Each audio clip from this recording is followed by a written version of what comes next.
Hello students.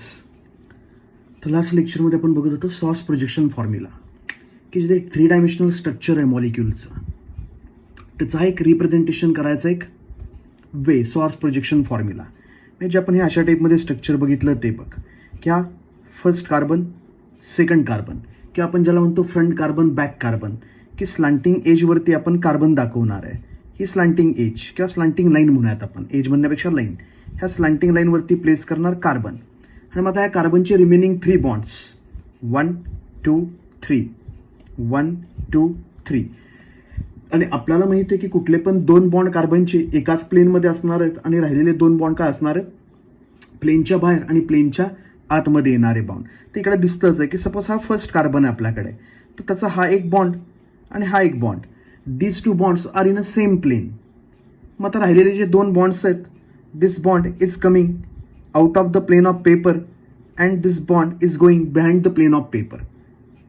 मग तसंच इकडच्या कार्बनचं आहे की हा कार्बन, त्याचा हा बॉन्ड एक आणि हा दुसरा बॉन्ड एकाच प्लेनमध्ये. नंतर हा बॉन्ड प्लेनच्या पाठीमागे जाणारा, हा बॉन्ड प्लेनच्या पुढे येणारा बॉन्ड. आणि आपल्याला माहिती आहे की कुठला पण सिंगल बॉन्ड आहे, single bond can rotate about its own axis. Sigma bond आहे, सिंगल बॉन्ड आहे, तर सिग्मा बॉन्ड, सिंगल बॉन्ड काय होऊ शकतो, रोटेट होऊ शकतो अबाउट इट्स इंटरन्यूक्लिअर ॲक्सिस. तर आपण म्हटलं की हा CC बॉन्ड जर रोटेट झाला about its internuclear axis, CC bond जर रोटेट झाला, तर आपल्याला काय माहिती की सायमल्टेनियसली 3 ॲटमच्या पोझिशन्स काय होणार आहेत, एक्सचेंज होणार आहेत. मग ते आपण इकडे दाखवतो बघ. हाच मॉलिक्यूल आपण इथे ड्रॉ केला आहे आणि याच्यामध्ये आपण दाखवतोय की हा CC बॉन्ड आहे, sigma bond, it got rotated. मग हा ज्यावेळेस रोटेट होणार आहे त्याचं आपण म्हणलं की QA एवढ्या डिस्टन्सने आला इकडे क्लॉकवाईज, तर हा P तेवढ्याच डिस्टन्सने किंवा तेवढ्याच अँगलने इकडे जाणार आहे क्लॉकवाईज. आणि मग हा तेवढ्याच अँगलने क्लॉकवाईज राईट साईडला जाणार आहे. तर अशा टाईपमध्ये आपल्याला स्ट्रक्चर मिळेल after rotation of sigma bond. किंवा आपण डायरेक्ट रोटेशन पण दाखवू शकतो की हा CC बॉन्ड रोटेट झाला, Q आला Pच्या जागेवरती, P गेला Rच्या जागेवरती, R आला Qच्या जागेवरती. तर आपल्याला हे स्ट्रक्चर मिळेल. म्हणजे याच्यामध्ये सांगायचं आहे का आपल्याला की ह्याला जर आपण A म्हणलं, हा तर Aच आहे, काही चेंज नाही दोन्ही स्ट्रक्चरमध्ये. ह्या स्ट्रक्चरला म्हणलं B आणि ह्या स्ट्रक्चरला म्हणलं C, तर A, B आणि C हे सगळे कोण आहेत, सेम, सगळे सेम आहेत. फक्त काय होतंय, सिंगल बॉन्ड आहे सिग्मा बॉन्ड, तो होतोय रोटेट. आणि तो रोटेट झाला की ॲटमच्या पोझिशन काय होतात, चेंज होतात. कालच बघितलं बघा आपण याच्यामध्ये की इकडे आपल्याकडे इथेन होता, इथेन आणि इथेनमध्ये आपण म्हणलं की पुढचा जो कार्बन आहे ही स्लांटिंग एज, हे आपल्याकडे slanting edge CC, black carbon. आणि मग पुढचा कार्बन आणि बॅक कार्बन, त्याच्यामध्ये काय होऊ शकतं, रोटेशन होऊ शकतं. म्हणजे अशा टाईपमध्ये की आत्ता आपण अशा टाईपमध्ये स्ट्रक्चर काढलं. सपोज की स्लांटिंग एजवरती ठेवला कार्बन, स्लांटिंग एजवरती प्लेस केला कार्बन. आणि मग CC सिग्मा बॉन्ड आहे तो रोटेट झाला. CC सिग्मा बॉन्ड रोटेट झाला की 3 ॲटमच्या पोझिशन काय होणार आहेत, चेंज होणार आहेत. ते अशा टाईपमध्ये चालू आहे बघ सध्या. मॉलिक्यूल तर तोच आहे, त्याच्यामध्ये काही चेंज नाही. फक्त काय होतं, CC सिग्मा बॉन्ड रोटेट झाल्यामुळे ॲटमच्या पोझिशन्स आहेत सायमल्टेनियसली एक्सचेंज होत आहेत, सायमल्टेनियस एक्सचेंज. ओके, तर मग अशा टाईपचं जे रिप्रेझेंटेशन आहे की ज्याच्यामध्ये आपण carbon bond along slanting line represent करतो. In this representation CC bond is represented by a long slanting line. The lower end represents front carbon whereas the upper end represents rear carbon. तर lower एंडचा जो आहे तो आपल्याकडे front carbon आहे आणि upper एंडला जो आहे it is a rear carbon किंवा बॅक साईडचा कार्बन. बस त्याला म्हणायचं सॉर्स प्रोजेक्शन फॉर्म्युला. आता हा जो सॉर्स प्रोजेक्शन फॉर्म्युला आहे त्याचं सिम्प्लिफाईड रिप्रेझेंटेशन आहे which is known as a Newman projection formula. त्याला आपण म्हणतो न्यूमन प्रोजेक्शन फॉर्म्युला. हा जो आपल्याकडे 3 डायमेन्शनल सॉर्स प्रोजेक्शन फॉर्म्युला आहे त्याचं 2 डायमेन्शनल रिप्रेझेंटेशन करतो. आत्ता आपल्याला दिसतंय की 3 डायमेन्शनल रिप्रेझेंटेशन आहे मॉलिक्युलचं, ॲक्च्युअल मॉलिक्युल दिसतोय तसा. आता याचं प्रोजेक्शन करायचं पेपरवरती, 2 डायमेन्शनल प्रोजेक्शन, त्याला आपण म्हणतो न्यूमन प्रोजेक्शन फॉर्म्युला. आणि न्यूमन प्रोजेक्शन फॉर्म्युलामध्ये आपण काय करतो की जी स्लांटिंग लाईन आहे CC बॉन्ड, तर ह्या CC बॉन्डकडे बघतो such that the front carbon and back carbon are exactly aligned और back carbon is exactly behind the front carbon. आपण आता ह्या स्लांटिंग CC बॉन्डकडे बघताना ह्या डायरेक्शननी बघणार आहे की जेणेकरून फ्रंट कार्बनच्या एक्झॅक्टली पाठीमागे कोण असेल, बॅक कार्बन, त्यामुळे हा सीसी बॉन्ड दिसणार नाही आपल्याला. न्यूमन प्रोजेक्शन फॉर्म्युला ड्रॉ करताना काय की ही जी स्लांटिंग लाईन आहे त्याच्याकडे बघतो आपण. मग फ्रंट आणि बॅकचा ॲटम आहे तो एक्झॅक्टली एकमेकांच्या पाठीमागे येतो. फ्रंट कार्बन आणि बॅक कार्बन एक्झॅक्टली एकमेकांच्या काय येणार आहे, पाठीमागे. इथे दाखवलं बघ न्यूमन प्रोजेक्शन फॉर्म्युला काढताना कसा काढतोय. तर हा जो आमच्याकडे मॉलिक्यूल आहे, एक हायपोथेटिकल मॉलिक्यूल, याच्याकडे बघतानाच आम्ही अशा टाईपमध्ये बघतोय बघ इकडून, की जेणेकरून हा जो बॅक कार्बन आहे, रिअर कार्बन, तो एक्झॅक्टली पाठीमागे येईल कुणाच्या, फ्रंट कार्बनच्या. हा कसला कार्बन आहे, फ्रंट. आणि हा कसला कार्बन आहे आपल्याकडे, रिअर कार्बन किंवा back carbon. Front carbon, back carbon. तर हे अलाइन झाले पाहिजेत. बघतानाच आपण असं बघतो की हा जो फ्रंट कार्बन आहे त्याच्या एक्झॅक्टली पाठीमागे कोण येईल, हा बॅक कार्बन. मग इथे बघ हा जो डॉट आहे सिंपल, हा जो सिंगल डॉट आहे हा आपल्याला काय सांगतो, इट इज फ्रंट कार्बन. आणि हा जो सर्कल आहे पाठीमागचा तो आपल्याला काय सांगतो, रिअर कार्बन. तो काय सांगतोय, रिअर कार्बन आहे. वाटलंच इकडे लिहूयात आपण की याच्यामध्ये हे जे आहे इथे एक्झॅक्टली सेंटरला, हा जो सेंटरमध्ये दिसतो आपल्याला हा कोण आहे, it is front carbon. Front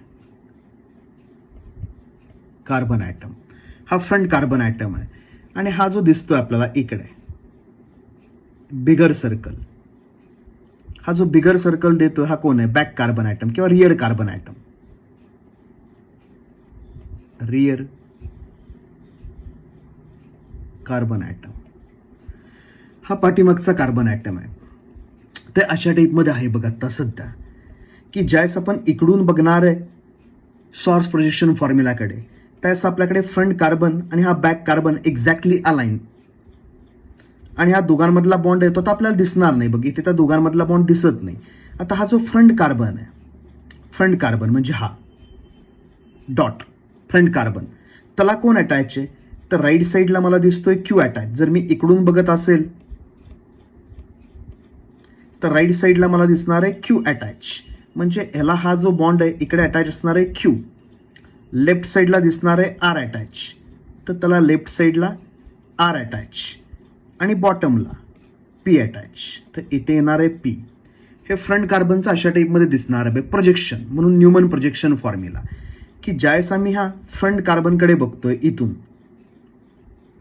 त्यास इकडे एक बॉन्ड, इकडे एक बॉन्ड, इकडे एक बॉन्ड, इकडे एक बॉन्ड, इकडे एक बॉन्ड, इकडे एक बॉन्ड. राईट साईडला कोण, क्यू. लेफ्ट साईडला आर. आणि बॉटमला कोण, पी. संपला विषय. मग ते लिहून टाकले आपण बघ इकडे.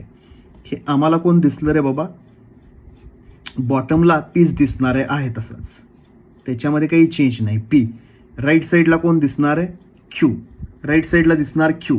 आणि लेफ्ट साईडला कोण दिसणार आहे, लेफ्ट साईडला प्रेझेंट असणार आहे आर. आणि आता जो पाठीमागचा कार्बन आहे बघ,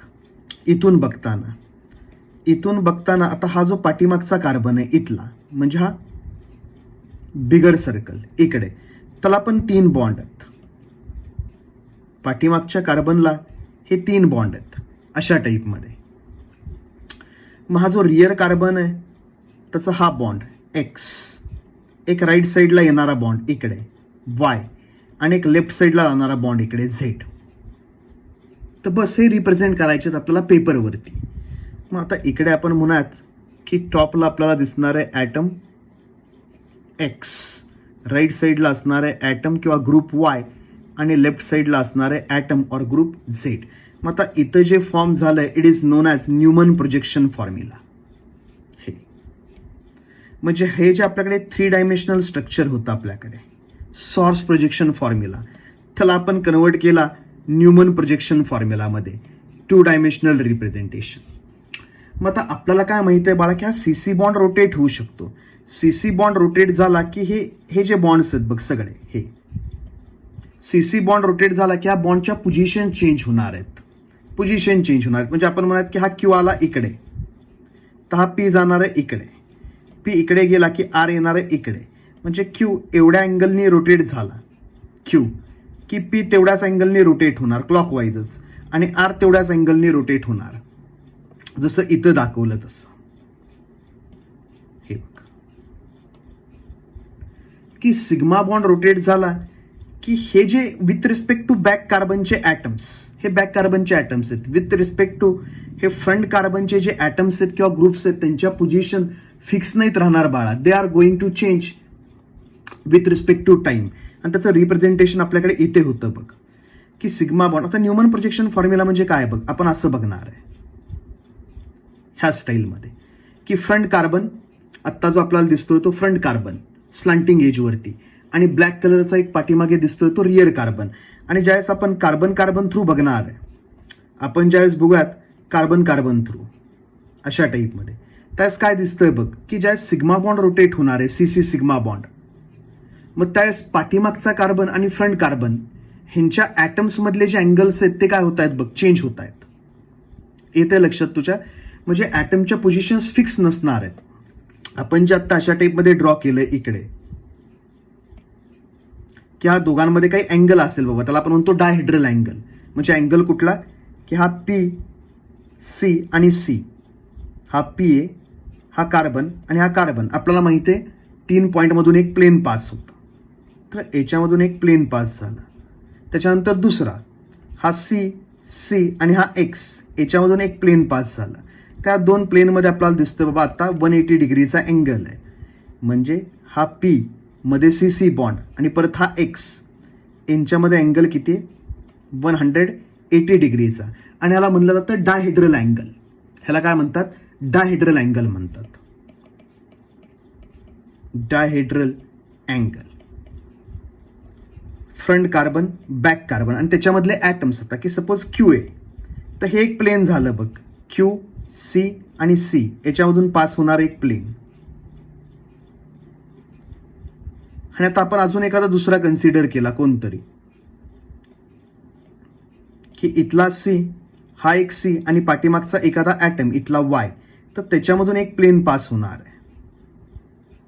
मग आता ह्या 2 प्लेनमध्ये जो अँगल आहे, it is called as dihedral angle, theta. ह्याला आपण म्हणतो डायहेड्रल अँगल.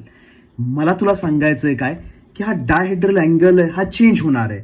जसजसं हे सी सी बॉन्ड्स रोटेट होणार आहेत तसं हा डायहेड्रल अँगल काय होईल, चेंज होईल. म्हणजे ह्या दोघांमध्ये अँगल 180 डिग्रीचा असावा असं काही गरजेचं नाही, किंवा दोघांमध्ये अँगल 60 डिग्रीचा असावा असं काही गरजेचं नाही. जसं हा सी सी बॉन्ड रोटेट होणार तसं अँगल आहे ते काय होणार आहे, चेंज होणार आहे. हे बघ, पाठीमागचे ग्रुप्स आणि पुढचे ग्रुप्स यांच्यामधला अँगल बघ काय होणार आहे, चेंज होणार आहे. का तर सी सी बॉन्ड होणार आहे रोटेट. मग ते आपण नंतर बघूयात. आत्ता आपण बघतोय की न्यूमन प्रोजेक्शन फॉर्म्युला ड्रॉ कसा करायचा. तर सॉर्स प्रोजेक्शन फॉर्म्युला ड्रॉ करायचा आणि ती स्लांटिंग लाईन आहे त्याच्याकडे अशा टाईपमध्ये बघायचं, स्लांटिंग लाईनकडे, की हा जो बॅक कार्बन आहे it is exactly behind the front carbon. Front कार्बनच्या हा एक्झॅक्टली पाठीमागे आला पाहिजे. फ्रंट कार्बन डॉटनी रिप्रेझेंट करणार, रिअर कार्बन सर्कलनी रिप्रेझेंट करणार. मग आता फ्रंट कार्बनचे 3 बॉन्ड्स, एक बॉन्ड तर आपल्याला दिसतच नाही सी सी, आणि बॅक कार्बनचे 3 बॉन्ड्स. मग हे जे आहे आता representation it is called as a Newman projection formula. ह्याला काय म्हणायचं बाळा, न्यूमन प्रोजेक्शन फॉर्म्युला.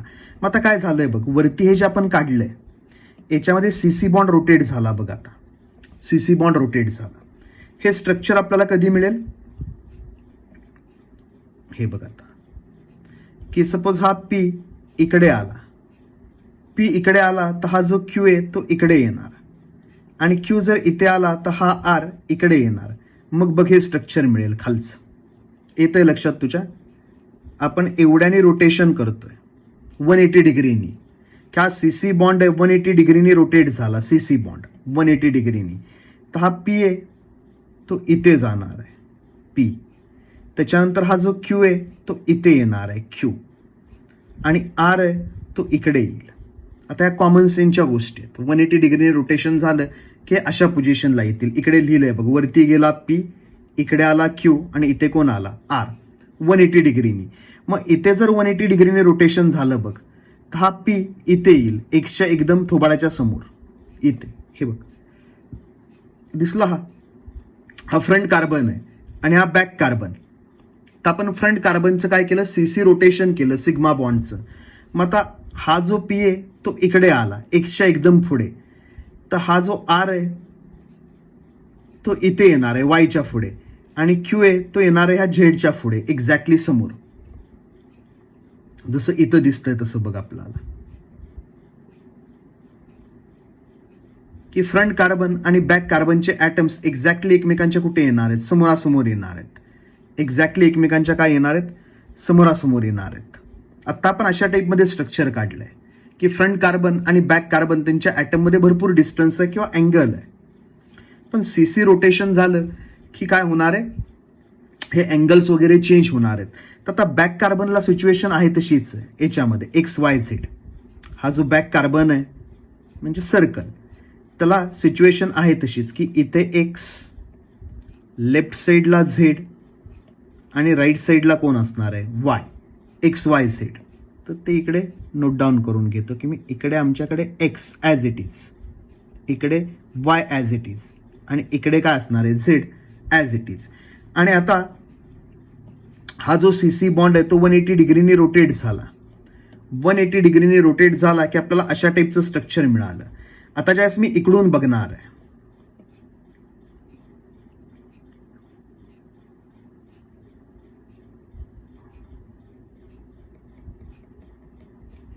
आपण म्हणूयात की आता आपण इकडून बघतोय CC बॉन्डकडे.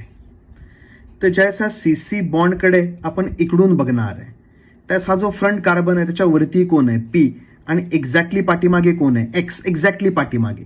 तर आता हे इथं एक आणि हा इथं एक ड्रॉ केला. याचा अर्थ असा नाही की यांच्यामध्ये काही अँगल आहे. आता 0 डिग्री अँगल आहे, 0 डिग्री डायहेड्रल अँगल आहे तो 0 डिग्री आहे. का आता सेम प्लेनमध्ये हे बघ, हा C आणि हा P, याच्यामधून एक प्लेन पास केला आपण, हा प्लेन. आणि दुसरा कुठला, हा C आणि हा X, याच्यामधून एक प्लेन पास केला. तर त्या दोन्ही प्लेनमध्ये अँगल किती असेल 0 डिग्री, 0 डिग्री डायहेड्रल अँगल.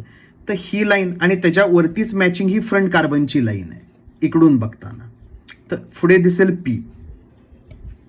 तर आम्हाला इकडे Xच्या एक्झॅक्टली पुढे काय दिसणार आहे P, म्हणजे Pच्या पाठीमागे X असेल. तसं आरच्या पाठीमागे Y असेल. इथे R आहे तर आरच्या पाठीमागे असेल Y, आणि Qच्या पाठीमागे असेल Z. Q जो आहे त्याच्या पाठीमागे दिसणार आहे आपल्याला Z. तर हे न्यूमन प्रोजेक्शन फॉर्म्युला की आपण इकडे बघतोय स्लाइंटिंग लाईनकडे. तर फर्स्ट कार्बनला P, लेफ्ट साईडला Q, राईट साईडला R. P Q R front carbons. आणि बॅक कार्बनला तसंच X Y Z. बॅक कार्बनला काय असणार आहे सिच्युएशन X Y Z. तर हे न्यूमन प्रोजेक्शन फॉर्म्युला, हे तू ड्रॉ करायची किंवा हे ड्रॉ करायला शिकायचं तू, बस बाकी काही नाही. तर हे तुला ड्रॉ करता आलं पाहिजे. आता पुढे जाऊयात याच्यामध्ये. चलो, तर याचा आपल्याला फिशर प्रोजेक्शन फॉर्म्युला ड्रॉ करायचा आहे याचा. ठीक आहे, इथे स्ट्रक्चर काढून दिलंय आपल्याला, म्हणलं की याचं फिशर प्रोजेक्शन फॉर्म्युला ड्रॉ करा. काय झालं रे बाबा, मध्ये का स्पेस सोडलाय मी आणि इकडे काढून ठेवलंय की काय काढायचंय मला ते.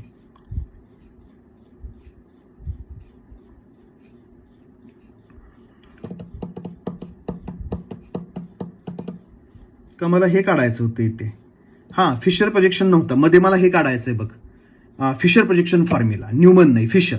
हा आपल्याकडे सॉर्स प्रोजेक्शन फॉर्म्युला हा आपल्याला माहिती आहे. हा कुठला, न्यूमन प्रोजेक्शन फॉर्म्युला. आणि मध्ये काय ड्रॉ करूयात आपण, फिशर प्रोजेक्शन फॉर्म्युला. तर आता नीट लक्ष दे. याच्यामध्ये बघ, याच्यामध्ये पुढे आपण याच्याबद्दल बोलणारच आहे, कन्फिगरेशन्स. ही अरेंजमेंट आणि ही अरेंजमेंट एकाच मॉलिक्युलची. हे आयसोमर्स नाही आहेत बाळा, किंवा डिफरंट मॉलिक्युल्स नाही आहेत. फक्त हा CC बॉन्ड काय झालाय, रोटेट झालाय. हा जो CC सिग्मा बॉन्ड आहे तो झालाय रोटेट. तर आपल्याला कधी हे स्ट्रक्चर बघायला मिळतंय किंवा हे स्ट्रक्चर बघायला मिळतंय, अशी इन्फायनाईट स्ट्रक्चर्स बघायला मिळतील. का आता हा रोटेट होताना थोड्या अँगलनी रोटेशन केलं तर आपण इन्फायनाईट रोटेशन्स करू शकतो. तर अशा टाईपचे आपल्याला इन्फायनाईट नंबर ऑफ स्ट्रक्चर्स मिळतील. Those structures are called as configurations. These are interconvertible structures. हे इंटरकन्व्हर्टिबल स्ट्रक्चर्स आहेत. ते एकमेकांचे आयसोमर्स नाही आहेत. ही काय इंटर कन्व्हर्टिबल स्ट्रक्चर्स आहेत and these are infinite number of arrangement of atoms due to rotation of single bond. Single bond जो रोटेट होतो त्याच्यामध्ये आपल्याला काय मिळतंय, इन्फायनाईट नंबर ऑफ अरेंजमेंट्स मिळत आहेत ॲटमच्या. आणि मग ह्याच्या डिफरंट अरेंजमेंट्स आहेत, those are called as configurations, किंवा त्याला आपण म्हणतो कॉन्फॉर्मर्स. कॉन्फिगरेशन्स नाही, sorry, extremely sorry, those are called as conformers. Configurations नाही, those are called as conformers. म्हणजे हा आणि हा हे एकमेकांचे कोण आहेत, कॉन्फॉर्मर्स. सेम मॉलिक्यूल आहे हा आणि हा सेम मॉलिक्यूल आहे, फक्त काय स्पेसमध्ये ॲटमच्या पोझिशन चेंज होत आहेत ड्यू टू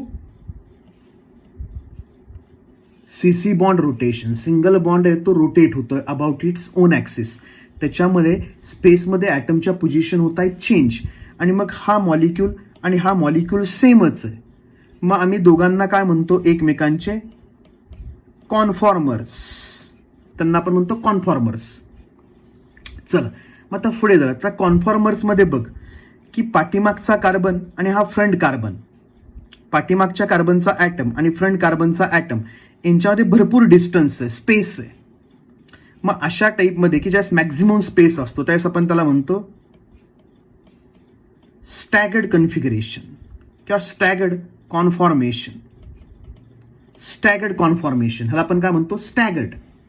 की डायहेड्रल अँगल आहे 60 डिग्री, की इथलं प्लेन आणि इथलं प्लेन ह्या दोघांमध्ये अँगल किती, 60 डिग्री. ज्यावेळेस डायहेड्रल अँगल असतो 60 डिग्री त्यावेळेस फ्रंट कार्बन आणि बॅक कार्बन आणि फ्रंट कार्बन यांच्यामधल्या ॲटममध्ये जास्त स्पेस असते, त्याला आपण काय म्हणतो,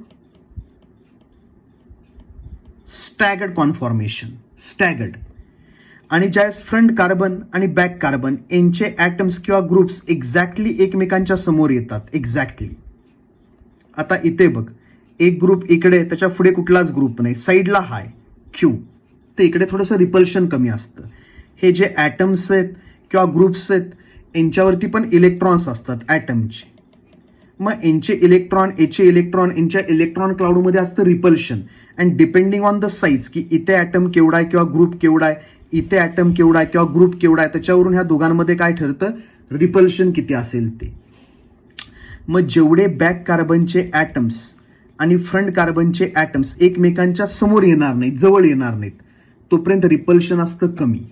आणि जर फ्रंट कार्बन आणि बॅक कार्बनचे ॲटम्स आले एकमेकांच्या एकदम जवळ, जसे इथं आहेत तसे, तर रिपल्शन वाढतं. आणि आता काय झालं बघ, हा फ्रंट कार्बनचा ॲटम आणि हा एक्झॅक्टली पाठीमागे बॅक कार्बनचा ॲटम किंवा ग्रुप. मग इकडून बघताना फ्रंट कार्बनच्या ग्रुपच्या एक्झॅक्टली मागे बॅक कार्बनचा ग्रुप आहे. मग ह्याला आपण म्हणतो इक्लिप्स कॉन्फॉर्मेशन.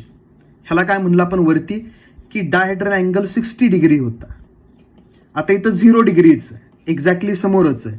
मग ह्याला म्हणलं जातं स्टॅगर्ड कॉन्फॉर्मेशन. स्टॅगर्ड. आणि ह्याला आपण म्हणतो इक्लिप्स कॉन्फॉर्मेशन, की फ्रंट कार्बन त्याचे ॲटम्स आणि बॅक कार्बन त्याचे ॲटम्स एक्झॅक्टली एकमेकांच्या समोर येतात, तर त्याला आपण काय म्हणणार आहे, इक्लिप्स्ड कॉन्फॉर्मेशन. Eclipsed conformation. आणि ह्याला काय म्हणणार आहे, स्टॅगर्ड. मग त्याच्यामध्ये गॉश वगैरे काय असतं ते नंतर बघू कॉन्फॉर्मेशनच्या. आत्ता जस्ट आपण काय बघतोय, हा सॉर्स प्रोजेक्शन फॉर्म्युला स्लँटिंग एजकडे बघायचं, such that the rear carbon is exactly behind the first carbon. Rear carbon is exactly behind the first carbon किंवा front carbon. Front carbon is denoted by dot and rear carbon is denoted by circle. आणि बस आता राहिलेल्या ॲटमच्या position आपण draw करायच्या, QRP QPR त्या टाईपमध्ये. त्याला म्हणायचं न्यूमन प्रोजेक्शन फॉर्म्युला. तर सॉर्सवरून न्यूमन, सॉर्स प्रोजेक्शनवरून न्यूमन. आता बाळा हा जो सॉर्स प्रोजेक्शन फॉर्म्युला आहे याच्यावर आपल्याला फिशर प्रोजेक्शन फॉर्म्युला बनवायचा आहे. फिशर. मग आता फिशरमध्ये आपल्याकडे काय रूल आहे बघ. फिशरमध्ये आपल्याकडे एक रूल होता बघ, की फिशर प्रोजेक्शन फॉर्म्युलामध्ये व्हर्टिकल लाईनवरती येणारे बॉन्ड, सेंट्रलला तर कार्बन असतो, इकडे कार्बनची चेनमधले कार्बन्स, व्हर्टिकल लाईनवरचे जे बॉन्ड्स असतात ते काय असतात, अवे फ्रॉम द व्हीवर, आणि हॉरिझॉन्टल वरचे जे बॉन्ड्स असतात दोज आर टुवर्ड्स द व्हीवर. अवे फ्रॉम द व्हीवर, टुवर्ड्स द व्हीवर बॉन्ड असतात. म्हणजे अशा टाईपमध्ये व्हर्टिकल वरचे bonds away from the viewer आणि हॉरिझॉन्टल लाईनवरचे bonds are coming towards the viewer. Vertical bonds away from the viewer, horizontal bond towards the viewer. आणि मग आपण म्हणलंच बघ की एक्झॅक्टली 180 डिग्रीनी आपण फिशर प्रोजेक्शन फॉर्म्युला 180 डिग्रीनी out of plane of paper rotate नाही करू शकत. का तर हे पाठीमागे जाणारे बॉन्ड 180 डिग्रीनी जर रोटेट केला तर ते बॉन्ड पुढे येतील. मग हे आपण डिस्कस केलं लास्ट लेक्चरमध्ये. आत्ता मी त्याच्यामध्ये इंटरेस्टेड नाही. मी कशामध्ये इंटरेस्टेड आहे, फिशर प्रोजेक्शन फॉर्म्युला ड्रॉ करताना व्हर्टिकल लाईनवरचे bonds should be away from the viewer आणि हॉरिझॉन्टल लाईनवरचे बॉन्ड्स टुवर्ड्स द व्हीवर असे पाहिजेत, असे ओरिएंट झाले पाहिजेत. मग आता बघ, मला ज्यावेळेस याचं फिशर प्रोजेक्शन फॉर्म्युला ड्रॉ करायचा आहे त्यावेळेस मी काय करणार बघ, इथून बघणार, इकडून बघणार. इकडून जर बघितलं तर हे बॉन्ड्स काय आहेत बघ, टुवर्ड्स द व्हीवर इथून बघताना. आणि हे बॉन्ड्स काय आहेत बघ, अवे फ्रॉम द व्हीवर. ज्यावेळेस आपण इकडून बघतोय त्यास हे बॉन्ड्स अवे फ्रॉम द व्हीवर आहेत आणि हे बॉन्ड्स काय आहेत, टुवर्ड्स द व्हीवर. मग आता बघ, ह्याचं ज्यावेळेस आपण इकडे फिशर प्रोजेक्शन फॉर्म्युला ड्रॉ करणार आहे त्यावेळेस आपण याच्याकडे बघूयात.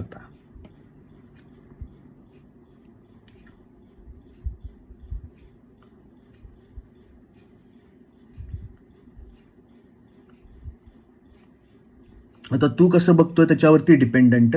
फिशर प्रोजेक्शन फॉर्म्युलामध्ये काय रूल असतो बघ, की ज्यावेळेस तो अशा टाईपमध्ये रिप्रेझेंट करतील. आता 2 कार्बन आहेत, फर्स्ट कार्बन, सेकंड कार्बन. येते लक्षात तुझ्या, हा एक कार्बन आहे, हा एक कार्बन आहे, एक कार्बन, दुसरा कार्बन, आणि बाकीचे काही बॉन्ड्स आहेत. मग आता बाळा, हा फ्रंट कार्बन का हा बॅक कार्बन, कुठला, कधी कुठला कार्बन रिप्रेझेंट करायचा. तर फिशर प्रोजेक्शन फॉर्म्युलामध्ये प्रायोरिटी 1 वाला कार्बन, म्हणजे ज्यावेळेस आपण नंबरिंग करतो कार्बन चेनला त्यास प्रायोरिटी, हाय प्रायोरिटीवाला कार्बन 1 आणि लो प्रायोरिटी कार्बन 2 अशा टाईपमध्ये रूल असतो.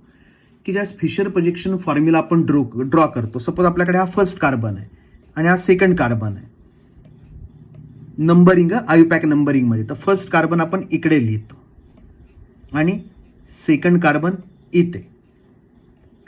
आत्ता आपल्याला माहित नाही याच्यामध्ये फर्स्ट कार्बन कोण, सेकंड कार्बन कोण, का आता आपल्याला नंबरिंगच करू शकत नाही आपण. हा पी कोण, एक्स कोण, काय बाबा काही माहित नाही आपल्याला. मग याच्यामध्ये आपण बघतोय कसं, त्याच्यावरती डिपेंडंट असतं की टॉपला कोण आणि बॉटमला कोण. का आता आपण इथून बघणार आहे. आता इथून बघताना सपोज आपण अशा टाईपमध्ये बघतोय, इकडून बघताना बघ की हा जो आर आहे तो आपल्या कुठल्या साईडला येईल, राईट साईडला. हा जो वाय आहे तो पण आपल्याला कुठल्या साईडला येईल, राईट साईडला. आणि असं बघताना हा आपल्याकडे काय असेल, वरती. हे बघ, आता आपल्याला काय होणार आहे, आपण इकडून बघतोय तर हा पहिला कार्बन दिसणार आपल्याला आणि त्याला कोण अटॅच आहे, away from the viewer P. तर हा पहिला carbon away from the observer P. Right साईडला कोण दिसणार आहे, राईट साईडला आर, लेफ्ट साईडला कोण दिसणार, क्यू. त्याच्यानंतर आपण इकडून बघताना आपल्याला बॉटमला दिसणार आहे हा कार्बन. त्याच्यामध्ये हा away from the viewer bond आहे, व्हर्टिकल लाईनवरती X, away from the viewer X. Right साईडला कोण दिसणार आहे, वाय, आणि लेफ्ट साईडला कोण दिसणार आहे, झेड. हे तुला ड्रॉ करता आलं पाहिजे. मात्र हे जर नाही ड्रॉ करता आलं तर मग संपलं. आणि तेच बघा, आता आपण जर सपोज इथून बघतोय, इकडून, आता इकडून बघताना काय वाटतं बघ, इथून बघताना आपण म्हणणार की हा पहिला कार्बन आहे आपल्यासाठी, फर्स्ट कार्बन. वरती कोण दिसतंय, एक्स, काही टेन्शन नाही. आता इकडून बघताना असं आपल्याला हा वाय कुठे दिसणार आहे, लेफ्ट साईडला. हा कुठे दिसणार आहे आपल्याला, राईट साईडला. परत आता इकडून बघताना हा कार्बन बॉटमचा कार्बन. आता बघ, खालून बघतोय आपण तर आपल्याला राईट साईडला कोण दिसणार आहे, हा क्यू. राईट साईडला दिसतोय का लेफ्ट साईडला दिसतोय, क्यू आपल्याला. हा आतमध्ये चाललाय, हा बाहेर येतोय आणि आपण इकडून बघतोय खालून, तर लेफ्ट साईडला आर दिसणार आहे, लेफ्ट साईडला आर, आणि राईट साईडला दिसणार आहे क्यू, आणि हा away from the viewer P. तर हे व्हिज्युअलाइज करता आलं पाहिजे तुला. हे बघ ना, हा जो आपल्याकडे प्लेन आहे, प्लेन, त्या प्लेनमध्ये जाऊन झोपायचं इकडे. आता हे प्लेनच्या बाहेर येणारे बॉन्ड्स आहेत. प्लेनच्या बाहेर येणारे बॉन्ड्स आपल्याला कुठल्या साईडला दिसतील? लेफ्ट साईडला. आणि प्लेनच्या आतमध्ये जाणारे बॉन्ड आपल्याला कुठल्या साईडला दिसतील? राईट साईडला. तेच जर तू प्लेन ऑफ पेपरमध्ये अशा टाईपमध्ये झोपलात जाऊन आत याच्याकडे बघत, तर आता हा प्लेनच्या बाहेर येणारा बॉन्ड इकडून बघतो आपण, तर कुठल्या साईडला दिसेल? राईट. आणि प्लेनच्या आतमध्ये जाणारा बॉन्ड कुठल्या साईडला दिसेल? लेफ्ट.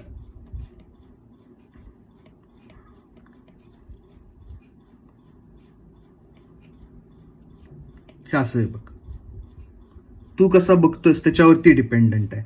मग आता काय करतो मी, इकडे एक ऑब्झर्वर घेतो. ऑब्झर्वर,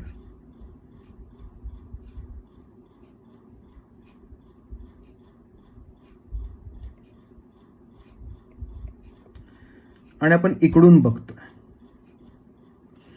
अशा टाईपमध्ये पकड आपण, की ऑब्झर्वर आहे, इकडून बघतोय आता, म्हणजे आपण अशा टाईपमध्ये आत्ता. तर बाहेर येणारे बॉन्ड आपण प्लेनमध्ये, प्लेनमधून बाहेर येणारे बॉन्ड्स आपल्याला कुठल्या साईडला दिसतील? राईट साईडला. प्लेनमधून बाहेर येणारे बॉन्ड. आणि प्लेनच्या पाठीमागे जाणारे बॉन्ड आपल्याला कुठल्या साईडला दिसतील? लेफ्ट साईडला. तर हे आधी लक्षात घे. जसं आपण असं बघणार आहे आणि आपण आता प्लेन ऑफ पेपरमध्ये, तर बाहेर येणारे बॉन्ड आपल्याला राईट साईडला दिसतील आणि आतमध्ये जाणारे बॉन्ड आपल्याला लेफ्ट साईडला दिसतील. तर हे बॉन्ड राईट साईडला दिसणार आहेत, राईट साईडला. हे बॉन्ड लेफ्ट साईडला दिसणार आहेत. हे तर फिक्स झालं. आता इकडून बघताना आपण काय ह्याला पहिला लिहू शकतो किंवा ह्याला पहिला लिहू शकतो, काही टेन्शन नाही. पण आपण म्हणत की इकडून बघतोय त्याला फर्स्ट लिहूयात. म्हणजे फिशर प्रोजेक्शन फॉर्म्युला ड्रॉ करताना आता इकडे आहे का एखादं? अरे वा, मस्तच.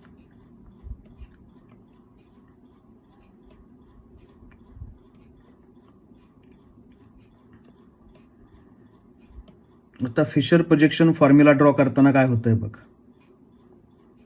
हे बघ, फिशर प्रोजेक्शन फॉर्म्युला ड्रॉ करताना नीट बघ, लक्ष दे की हा कार्बन आहे, त्याला आपण इथे लिहूयात की हा कार्बन आहे. Vertical bonds are away from the viewer. आता हा व्हीवर आहे आणि याच्यापासून लांब जाणारे बॉन्ड्स कुठले आहेत? P x. तर आता आपण काय म्हणलं, इकडून बघताना हा एक कार्बन आहे इथे क्रॉसला आणि हा एक कार्बन आहे इथे. अवे फ्रॉम द व्हीवर बॉन्ड्स कुठले आहेत? हा एक आहे away from the viewer P, आणि हा एक आहे away from the viewer x. तर हे आधी लिहून घेऊयात आपण. तर आमच्याकडे कोण आहे बाबा?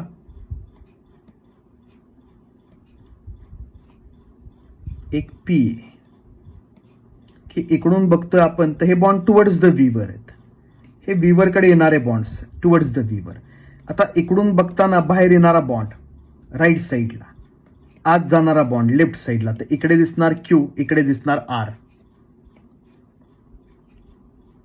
काहींना हेच कळत नाही, काही कुठं दिसतंय, त्याच्यामुळे ते काय करतात, आयसोमेरिझम ऑप्शनला टाकून देतात. तर तसं नाही बाळा, हे सिम्पल आहे, फक्त समजून घ्यायचं आहे. आणि आता इकडून बघतानाच बघ, हा कार्बन इथे vertical bond away from the viewer, तर खाली असणारे एक्स. हा बोर्डच्या बाहेर येणारा बॉन्ड राईट साईडला वाय, बोर्डच्या आतमध्ये जाणारा बॉन्ड झेड इकडे. तर इकडे झेड, इकडे वाय आणि इकडे एक्स. फिनिश. ते फिशर प्रोजेक्शन फॉर्म्युला. हा फिशर प्रोजेक्शन फॉर्म्युला. मग तुला काय कळलं बाळा आता, की हा फिशर प्रोजेक्शन फॉर्म्युला जो आहे, ह्या फिशर प्रोजेक्शन फॉर्म्युलावरून आपण डायरेक्ट काय काढू शकतो? Swords projection formula. कधी पण आपल्याकडे जो फिशर प्रोजेक्शन फॉर्म्युला आहे त्याच्यावर आपण डायरेक्ट काय काढू शकतो? Swords projection formula. कसा बघ, की हा एक कार्बन, हा एक कार्बन, मग काय करायचं, कार्बन कार्बन स्लाइंटिंग लाईनवरती, कार्बन कार्बन स्लाइंटिंग लाईनवरती. आता फिशर प्रोजेक्शन फॉर्म्युला आम्हाला माहिती आहे याच्यावरून मिळतो. आणि अशा टाईपचं जे कन्फिगरेशन आहे किंवा कॉन्फॉर्मेशन, त्याला आपण काय म्हणलं, इक्लिप्स्ड. म्हणजे पाठीमागचा आणि पुढचा कार्बन आहे त्यांचे बॉन्ड्स एक्झॅक्टली समोरासमोर.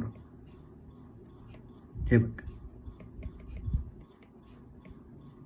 हे एक्झॅक्टली समोरासमोर. मग फिशर प्रोजेक्शन वरून आपण काय काढताना सॉर्स प्रोजेक्शन फॉर्म्युला काढताना हे बघ डायरेक्ट अशा टाईपमध्ये बॉन्ड्स एक्झॅक्टली समोरासमोर. मग ह्याला जर म्हणलं पी, ह्याला म्हणलं आर, ह्याला म्हणलं क्यू, तर इकडे काय असणार आहे वाय, एक्स आणि झेड. संपलं. हे बघ हे जे आहे तेच इथं आहे, वेगळं काही नाही. तर याच्यावरून आपण हे डायरेक्ट ड्रॉ करू शकतो. लक्षात काय ठेवायचं, फिशर प्रोजेक्शन फॉर्म्युला जो असतो तो आपल्याला काय देतो, इक्लिप्स कॉन्फॉर्मेशन. कशामध्ये, सॉर्समध्ये आणि न्यूमनमध्ये. इक्लिप्स हे बघ समोरासमोर. ज्यास आपण आता इथून बघणार आहे त्यास front carbon dot, back carbon circle, आणि मग राईट साईडला आर, लेफ्ट साईडला क्यू आणि टॉपला पी. मग आता इकडे आपण ते ड्रॉ करूयात बघ.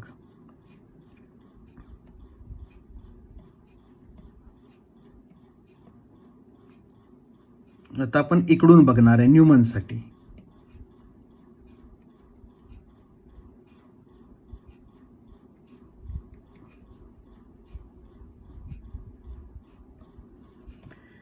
हे न्यूमन प्रोजेक्शन फॉर्म्युलासाठी बघणार आहे इकडून. आणि ज्यास आपण इथून बघणार आहे हा फ्रंट कार्बन म्हणजे डॉट इथे काढला बघ, डॉट. आणि मग आता हा राईट साईडला दिसणार आपल्याला, हा लेफ्ट साईडला दिसणार आणि हा वरती दिसणार पी. तर बघ काय काय दिसतंय ते. वरती दिसणार आम्हाला पी, राईट साईडला दिसणार आपल्याला आर आणि लेफ्ट साईडला कोण दिसणार आपल्याला क्यू. हे पी क्यू आर. आणि आता पाठीमागे काय दिसणार आहे बघ, इथून बघताना पाठीमागे टॉपला दिसणार एक्स, राईटला दिसणार वाय आणि लेफ्टला कोण दिसणार झेड. एक्स, राईटला वाय, इकडे झेड. तर हे एक्स, वाय आणि हा Z.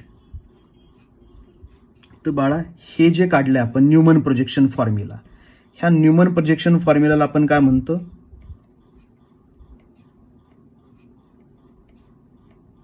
Staggered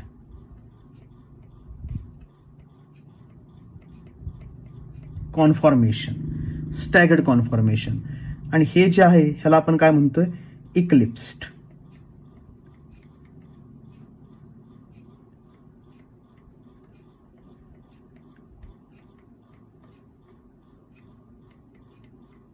Eclipse conformation Neumann.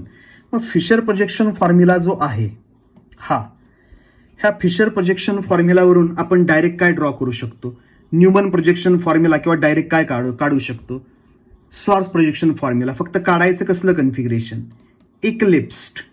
म्हणजे फ्रंट आणि बॅक कार्बनचे बॉन्ड्स एक्झॅक्टली समोरासमोर काढायचे. ते लक्षात ठेवायचं बाळा. आपण काय लक्षात ठेवायचं,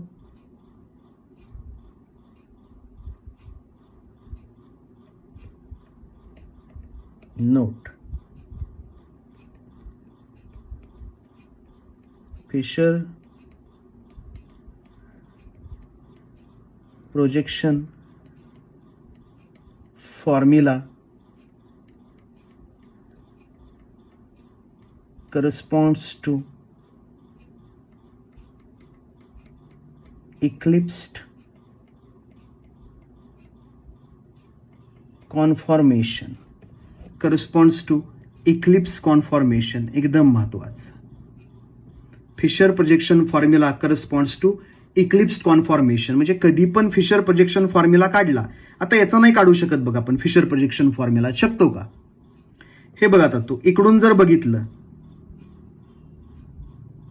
तर हे बॉन्ड्स कुठे आहेत, टुवर्ड्स द व्हीवर. आणि हे बॉन्ड्स कुठे आहेत, अवे फ्रॉम द व्हीवर. कसं काढणार, आणि हा बॉन्ड काय आहे अवे, हा बॉन्ड काय टुवर्ड्स. अवघड होत आहे ना, नाही काढू शकत. ह्याच्यावरून डायरेक्ट आपण फिशर प्रोजेक्शन फॉर्म्युला नाही लिहू शकत का. तर बघायचं कुठून, फिशर प्रोजेक्शन फॉर्म्युला काढताना मी अशा टाईपमध्ये बघतो. ए बघ इथे horizontal bonds are towards the viewer. तर हे बॉन्ड टुवर्ड्स द व्हीवर, ह्या कार्बनचे ह्या कार्बनचे, आणि हे bonds away from the viewer. तर ह्याचा जर फिशर प्रोजेक्शन फॉर्म्युला ड्रॉ करा म्हणलं मला कुणी पण,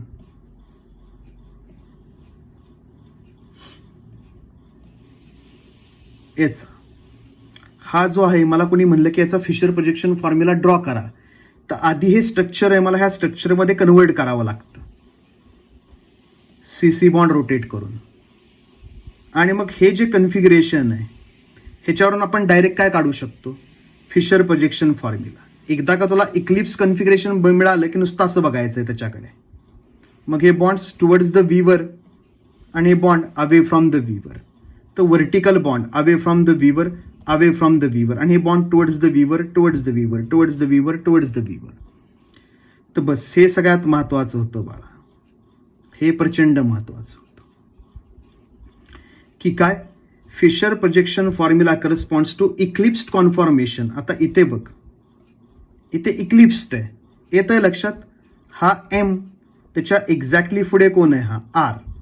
म्हणजे ज्यावेळेस आपण इकडून बघू त्यास एक्झॅक्टली आरच्या पाठीमागे कोण आहे, M. Pच्या पाठीमागे कोण आहे, लगेच N. Qच्या पाठीमागेच कोण आहे, O. त्यामुळे हे जे कॉन्फॉर्मेशन हे कसलं आहे, इक्लिप्स्ड. मग त्याच्यावर आपण डायरेक्ट काय काढू शकतो, फिशर प्रोजेक्शन फॉर्म्युला. इथं नाही, इथं नाही बाळा, इथे बघ हा R आणि आता त्याच्या प्लेनमध्ये हा M आहे, इकडे समोरासमोर नाही, वेगळं आहे. आता हे कसं काढायचं नेक्स्ट लेक्चरमध्ये बघू. तो हे लेक्चर परत एकदा बघून घेईन, स्ट्रक्चर नीट ड्रॉ कर, वेळ लागतो बाळा.